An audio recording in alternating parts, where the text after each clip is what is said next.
Picture this. It's 1970, and while everyone's drooling over Hemi and Boss 429 Mustangs, there's a luxury barge from Buick quietly eating their lunch at every stoplight. The insurance companies didn't even know what hit them. This is the story of the Buick 455 Stage 1, the most devastating sleeper muscle car ever built, hiding 5 and 10 pound-feet of torque behind a chrome grille and whitewall tires. You know what's crazy? In 1970, Buick's engineering department wasn't supposed to be building tire-shredding monsters. They were the refined division of General Motors, the brand your successful uncle drove to the country club. Cadillac built luxury. Pontiac built excitement. Chevrolet built everything. Buick? Buick built comfortable cruisers for doctors and lawyers. But deep in their Flint, Michigan engineering labs, a group of performance-obsessed engineers had other plans. They were about to unleash something that would embarrass every single supercar on the street, and they were going to do it while your grandmother sat comfortably in the passenger seat. The Buick 455 Stage 1 wasn't just powerful, it was scientifically impossible, according to GM's own rules. This was an engine that produced more torque than any other American production motor, period. More than the 426 Hemi, more than the 454 LS6, more than anything Ford or Chrysler could muster. And it did it while meeting emission standards and running on regular gas when properly tuned. To understand how Buick pulled off this miracle, we need to travel back to 1967. General Motors had just imposed a corporate ban on any intermediate car having an engine larger than 400 cubic inches. This was supposed to keep the divisions from escalating their horsepower war. Pontiac immediately found a loophole with the GTO.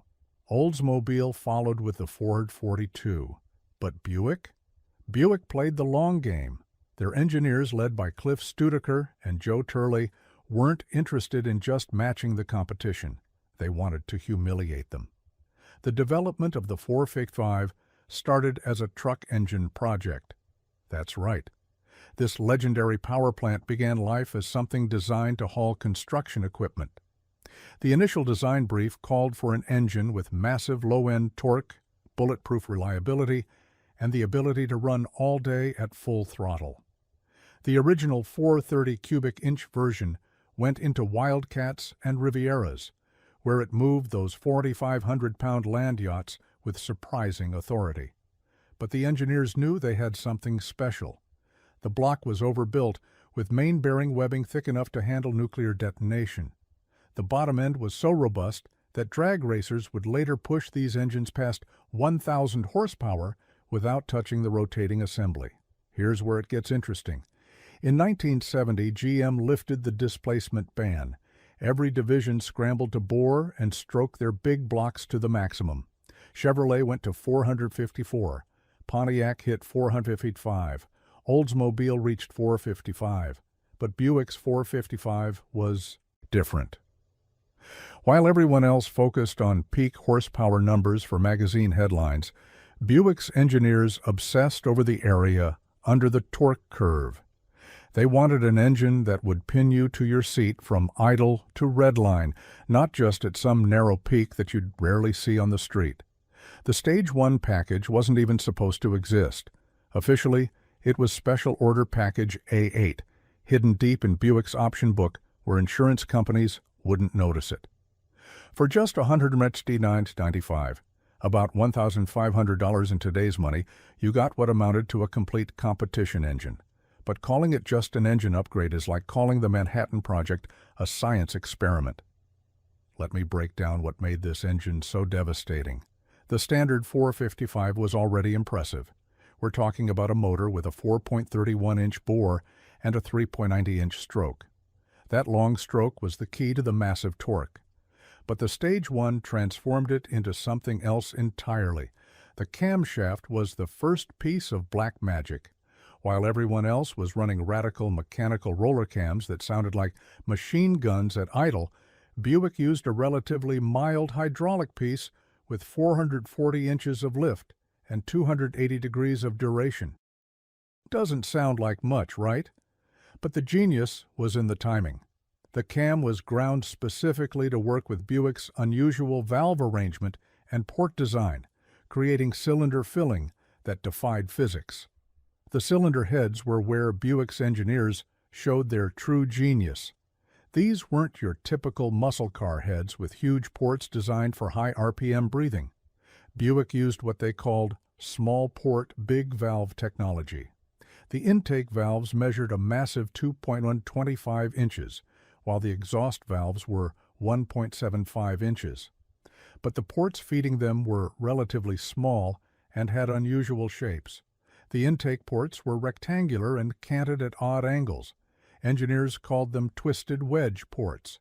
They created a swirling effect that improved mixture motion and combustion efficiency. At low RPM, this meant instant throttle response. At high RPM, the velocity stacking effect actually improved breathing compared to larger, lazier ports. The Stage 1 heads received special attention. Buick's technicians hand-ported each set, spending hours with die grinders, removing casting flash and smoothing transitions. The bowls under the valves were carefully blended. The short turn radius on the intake ports was reshaped to reduce turbulence. Each head was flow-tested, and only those meeting specific CFM requirements made it onto Stage 1 engines. We're talking about 260 CFM on the intake side at 500-inch lift, numbers that wouldn't be considered shabby today. But the real secret weapon was the exhaust system. Every other muscle car of the era choked on its own exhaust.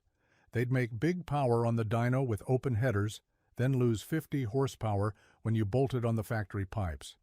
Buick attacked this problem with science. The Stage 1 got special exhaust, manifolds with 2.25-inch outlets, compared to 2 inches on the standard 455. These weren't just bigger, they were designed using early computational flow dynamics. The passages were tuned for scavenging, using exhaust pulse energy to actually help pull spent gases out of the cylinders. The numbers were staggering. Officially, Buick rated the Stage 1 at 360 horsepower at 4,600 RPM. That was pure fantasy, and everyone knew it. This was during the era of gross ratings and insurance dodging. Independent dyno tests showed the real number was closer to 420 horsepower, but horsepower wasn't the headline. The torque output was 5 10-pound-feet at just 2,800 RPM. Let that sink in for a moment. At an engine speed where most performance cars were still building boost pressure or waiting for their cams to come alive, the Stage 1 was already producing more twist than almost anything else on the planet. The Rochester Quadrajet 4-barrel carburetor was another piece of the puzzle.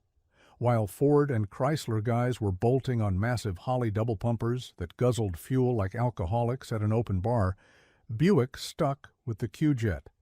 It had small primaries for excellent throttle response and fuel economy during normal driving, but the secondaries were absolutely massive, larger than a Holley 850.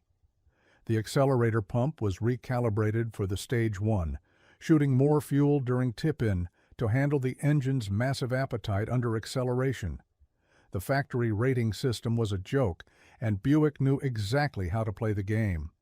They rated the Stage 1 at 360 horsepower, the same as Oldsmobile's 455 W30 and 5 horsepower less than Pontiac's 455 HO.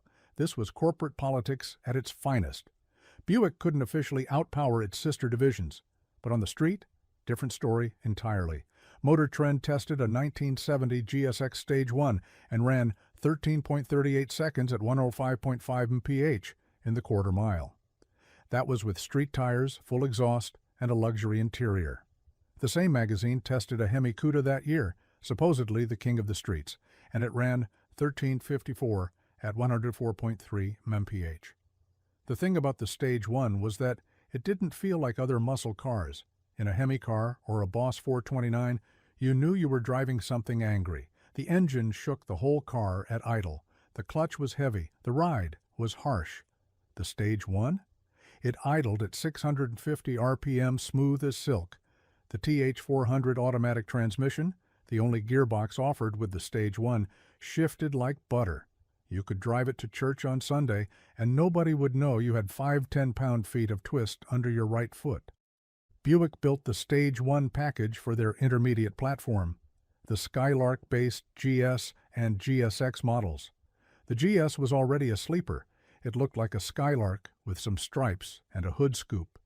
The GSX added wild graphics and a rear spoiler, but even that looked tame compared to a Superbird or a Boss 429. That was exactly the point. While cops were pulling over every Dodge with a shaker hood, the Buicks flew under. The radar. The production numbers tell an interesting story. In 1970, at the peak of the muscle car era, Buick built 1,416 GS Stage 1 cars and just 678 GSX models. Compare that to the 14,000-plus Plymouth Barracudas with 440 and Hemi engines that year. The Stage 1 was a secret weapon that most people didn't even know existed. The engineers at Buick preferred it that way.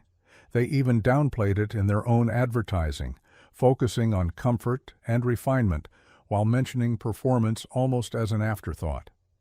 But here's what really separated the Stage 1 from everything else: reliability. While 426 Hemis were eating valve trains and Boss 429s were overheating in traffic, Stage 1 engines just ran, and ran, and ran. The bottom end was so overbuilt that these engines would go 100,000 miles between rebuilds, even when abused. The hydraulic cam meant no valve adjustments. The cooling system was designed for a 5,000-pound Electra, so keeping a 3,800-pound GS cool was child's play.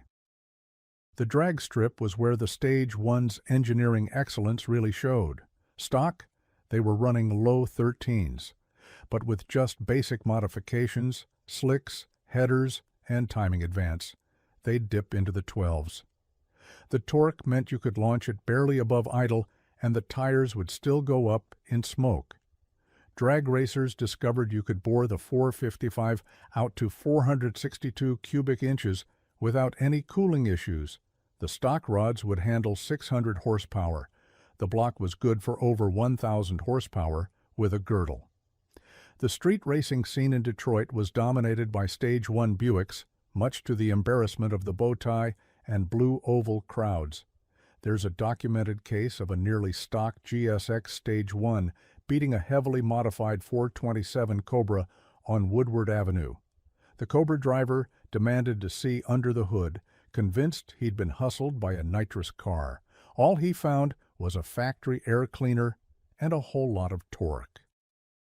The timing chain setup on the Stage 1 was another example of Buick thinking differently.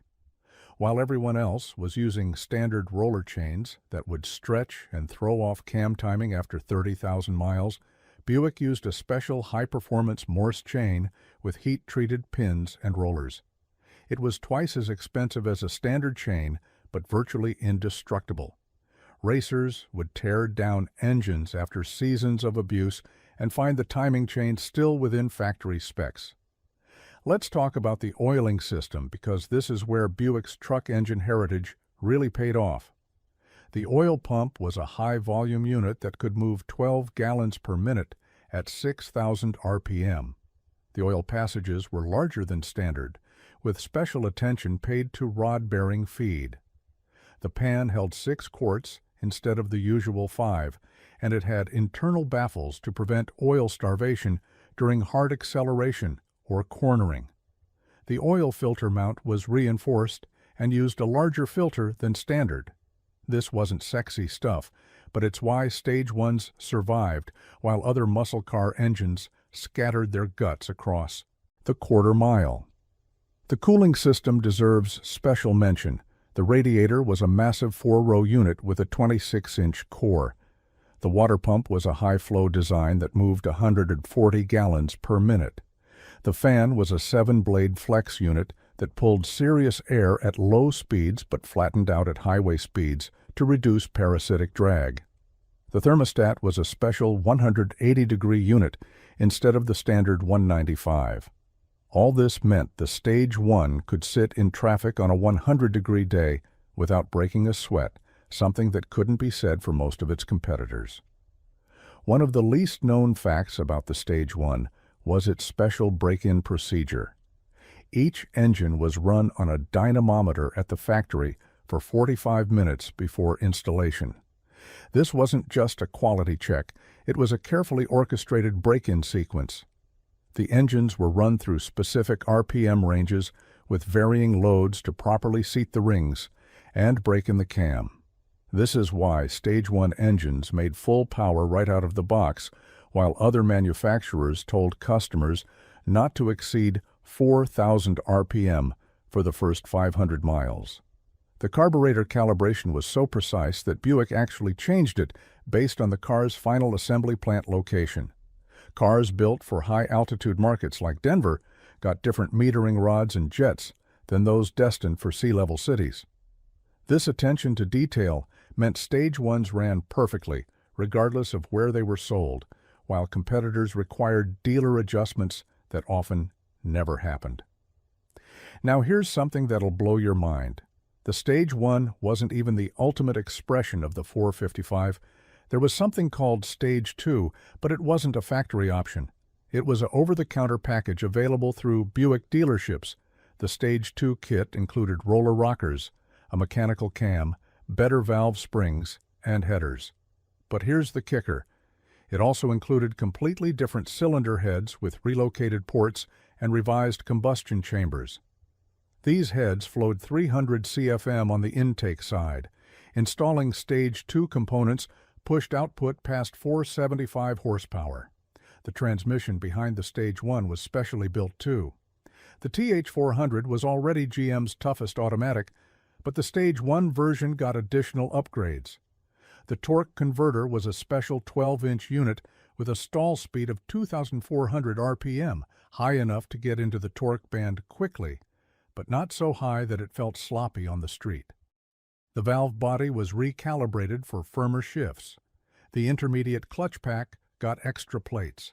The output shaft was the same 32-spline piece used behind 454s in heavy-duty trucks. The rear axle was another beefcake component. The standard GS got a 10-bolt rear end that was adequate for the base 350 engine. The Stage 1 got a 12-bolt unit with 3.64.1 gears standard, or 3.42.1 optional. The differential was a limited slip unit that could handle the massive torque without grenading. The axles were 30 spline pieces that were virtually unbreakable on the street. Here's a detail that shows how thoroughly Buick engineers thought through the Stage 1 package: the motor mounts. They weren't just beefier than standard. They were specifically tuned to handle the engine's torque curve. The rubber durometer was selected to absorb the initial hit of torque without tearing while still controlling engine movement. The mounting brackets were reinforced with additional welding. It's the kind of detail that nobody notices until it fails, which on Stage 1 cars, it didn't. The electrical system got upgrades too. The alternator was a 63-amp unit instead of the standard 42-amp. The battery cables were heavier gauge. The starter was a high-torque unit designed for the higher compression. Even the spark plug wires were special, 8mm silicone units with spiral wound cores for radio suppression without sacrificing spark energy. Let me tell you about the exhaust system downstream of those special manifolds. The head pipes were 2.25 inches in diameter with thicker walls to handle the heat. They fed into a special crossover pipe that balanced pressure between the banks. The mufflers looked stock but had less restrictive internals. The tailpipes were 2 inches all the way to the chrome tips. The entire system was designed to flow 450 CFM per bank, enough to support well over 500 horsepower. The fuel system was another area where the Stage 1 got special attention. The fuel pump was a high-volume mechanical unit that could supply enough fuel for 500 horsepower. The fuel lines were larger diameter than standard. The fuel filter was a high-flow unit. Even the gas tank got a special anti-slosh coating to prevent fuel foaming during hard acceleration. But wait, there's more. The Stage 1 package included suspension upgrades that most people never talk about. The front springs were 15% stiffer. The rear springs were specially calibrated to handle launch torque without wheel hop. The front sway bar was thicker. The rear got a bar when most muscle cars didn't have one at all. The shocks were specially valved units that controlled body motion without being harsh. This meant the Stage 1 could actually corner, unlike most straight-line-only muscle cars. The brakes were another upgrade. The front discs were 11 inches in diameter with vented rotors. The calipers were single-piston units, but they were larger than standard with better pad material. The rear drums were 9.5 inches with finned aluminum construction for better cooling.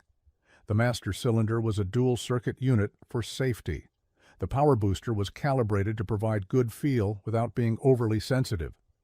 What really set the Stage 1 apart was how all these components worked together. This wasn't just a big engine stuffed into a mid-size car. Every system was engineered to handle the power and deliver it reliably. The cooling system kept temperatures in check. The oiling system kept bearings alive. The fuel system kept the engine fed. The transmission put the power down smoothly. The suspension controlled wheel hop. The brakes hauled it down from speed. It was a complete package in a way that most muscle cars weren't. The racing success of the Stage 1 is often overlooked. In NHRA stock eliminator, Stage 1 Buicks dominated their classes. They were so successful that NHRA repeatedly refactored them to slower classes, but they kept winning. In pure stock drag racing today, where cars must run exactly as they left the factory, Stage 1 Buicks are still among the quickest cars from the muscle car era. The street reputation was even more impressive. On Detroit's Woodward Avenue, Telegraph Road, and Gratiot Avenue, Stage 1 Buicks were the cars to beat. They earned nicknames like Banker's Hot Rod and Sleeper King. The police had books with pictures of Camaros, Mustangs, and Challengers, but the Buicks weren't in there. You could cruise all night without harassment, then destroy anything that pulled up next to you at a light. The insurance companies eventually caught on, but it took them years. In 1970, you could insure a Stage 1 for the same price as a base GS with a 350. By 1972, the party was over. Insurance rates for anything with Stage 1 in the VIN became astronomical. But for those few years, it was the ultimate Q-ship, devastating performance hidden in a respectable package. Production ended in 1974, a victim of emission regulations and insurance costs. The 1970 model was the pinnacle before compression ratios were dropped and emissions equipment choked output. Only 9,148 Stage 1 engines were built across all years and all models. Compare that to over 425,000 big block Chevelles, and you understand just how special these engines were. The legacy of the Stage 1 lives on in some unexpected ways. The basic architecture of the 455 influenced Buick's later turbocharged V6 engines. The emphasis on torque over peak horsepower became the template for modern muscle cars. The idea of a luxury performance car that could embarrass supercars? That's the blueprint for everything from the CTS-V to the M5. Today, Stage 1 Buicks are finally getting the recognition they deserve. Clean examples command six figures at auction. The reproduction parts industry has embraced them, with companies making everything from correct date-coded blocks to reproduction Stage 1 cylinder heads. But finding an unmolested original is nearly impossible. Most were either beaten to death on the street or modified for racing. The engineering legacy of the Stage 1 extends beyond just raw numbers. This was one of the first engines designed with computer assistance. Buick engineers used early mainframe computers to calculate port velocities and combustion chamber dynamics. They used strain gauges and high-speed cameras to study component stress and failure modes. They pioneered dyno testing procedures that would become industry standard. Here's something that even most Buick enthusiasts don't know. There were 17 Stage 1 engines built with experimental aluminum blocks in 1971. These were never sold to the public, but they were tested extensively. The aluminum block saved 120 pounds, but cost 10 times as much to produce. 3 of these engines still exist in private collections, and they've been documented making over 600 horsepower with period-correct modifications. The tooling for the Stage 1 heads was supposedly destroyed in 1974, but rumors persist that it was saved by a group of engineers who knew they were witnessing the end of an era. In 2010, a warehouse in Flint was demolished, and several crates of NOS Stage 1 heads were discovered. They sold for $15,000 per pair, and buyers considered them a bargain. The most powerful factory Stage 1 ever built was a special engine constructed for Buick's own drag racing program. It displaced 468 cubic inches thanks to a destroked crank and bigger bore, allowing it to fit into a lower NHRA class. With factory backing and exotic parts, it made 635 horsepower on racing gas. This engine powered a GS to a 10.43 quarter-mile in 1971, a record for a factory-backed car that stood for years. So what was actually going wrong at the other manufacturers while Buick was building this monster? Chrysler's 426 Hemi made headlines with 425 horsepower, but it was peaky and temperamental. Ford's Boss 429 was a homologation special that was actually slower than a 428 Cobra jet in street trim. Chevrolet's LS6 454 was strong, but had oiling problems that led to spun bearings. Pontiac's 455 Super Duty was potent, but so rare that most people never saw one. Meanwhile, Buick was quietly building the most devastating street engine of the era, hiding it in cars that looked like your dad's grocery getter. The thing about the Stage 1 is that it represented a different philosophy. It wasn't about bragging rights or magazine covers. It wasn't about wild styling or NASCAR homologation. It was about engineering excellence applied to the simple goal of going fast. Every decision was made based on what would work best, not what would look best, or sound best, or sell best. That's why it was so effective and why it's still respected today. Looking at the Stage 1 from a modern perspective, it's remarkable how right Buick got it. Today's performance cars chase the same goals: broad torque curves, refined behavior, understated appearance, complete system integration.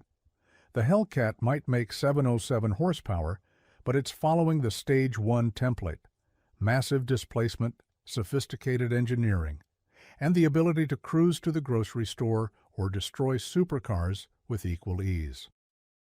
The Stage 1 story is really about what happens when engineers are allowed to engineer without marketing interference or corporate politics. It's about building the best possible product within the constraints, then finding ways around those constraints. It's about understanding that winning on the street is different from winning on the spec sheet. Most of all, it's about the audacity of a luxury division building the torque monster that embarrassed everything else, then acting like it was no big deal. That massive torque number, 5 10-pound-feet, wouldn't be matched by another naturally aspirated production engine for decades. Even today, in the era of forced induction and direct injection, very few engines can match it without boost. The Stage 1 did it with a carburetor, a camshaft, and good old-fashioned displacement. There's something beautifully pure about that. The real secret of the Stage 1 wasn't any single component or specification. It was the complete integration of every system, the attention to every detail, the refusal to compromise reliability for performance. It was engineering at its finest, hidden behind white walls and vinyl tops, waiting to humble anything that dared to pull up alongside. It was the ultimate sleeper, the thinking man's muscle car, the torque monster that ruled the streets while wearing a three-piece suit. What's your take on the Stage 1? Did Buick build the ultimate muscle car engine while everyone else was chasing headlines? Drop a comment below and let me know if you've ever experienced that legendary 5 10-pound-feet of torque firsthand. And if you want more deep dives into the engines that actually dominated the streets versus the ones that dominated the magazines, make sure you hit that subscribe button. Until next time, remember, it's not about the numbers on paper, it's about the numbers on the time slip.